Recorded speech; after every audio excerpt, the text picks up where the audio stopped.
Stell dir vor, du kaufst deinen Wocheneinkauf und plötzlich ist der Preis deutlich höher als im Jahr davor. Jetzt stell dir vor, das geschieht nicht nur bei dir, sondern weltweit. Werden wir das einfach hinnehmen oder wollen wir verstehen, warum das passiert? Denn es steht viel mehr auf dem Spiel als nur dein Geldbeutel. Es geht um globale Stabilität, Ernährungssicherheit und Gerechtigkeit. Kapitel 1: Die Täter entlarven. Jenseits der Schlagzeilen. Warum steigen Lebensmittelpreise? Oft heißt es einfach Inflation oder teurer Morgen, doch dahinter stehen mehrere starke Treiber. Lieferkettenstörungen. Die Pandemie hat gezeigt, wie fragil globale Lieferwege sind und heute neue geopolitische Verschiebungen und Handelshemmnisse stören weiter. Klimawandel und Agrarregionen, Dürren, Überschwemmungen und extremere Wetterlagen sorgen für Ernteausfälle und damit für weniger Angebot. Energie- und Transportkosten.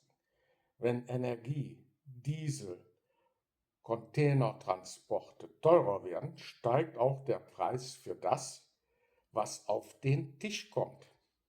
Kurz, es sind nicht nur zu viele Euros im Umlauf, sondern reale Kosten, reale Risiken, reale Veränderungen. Kapitel 2: Der Dominoeffekt. Wer zahlt den höchsten Preis? Nicht alle sind gleich betroffen. In Entwicklungsländern kann der Preissprung bei Grundnahrungsmitteln Leben oder Tod bedeuten. Steigen die Preise weiter, gibt das Unruhe, soziale Spannungen, Migration, politische Instabilität. Die stille Krise, die wir kaum hören, bis sie explodiert. Auch in reichen Ländern spüren wir es. Der Anteil der Haushaltskosten fürs Essen steigt. Und das bei stagnierenden Einkommen. Kapitel 3: Innovation und Anpassung. Samen der Hoffnung.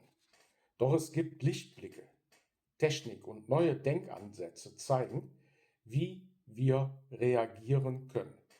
Vertical Farming, dürreresistente Pflanzen, Agrartechnologie, die weniger Wasser, weniger Fläche braucht.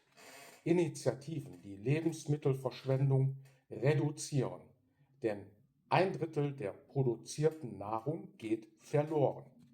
Handelsabkommen und globale Kooperationen, die Märkte stabilisieren und Versorgungssicherheit erhöhen. Wir können nicht alles kontrollieren, aber wir können reagieren. Kapitel 4: Dein Teller, deine Macht.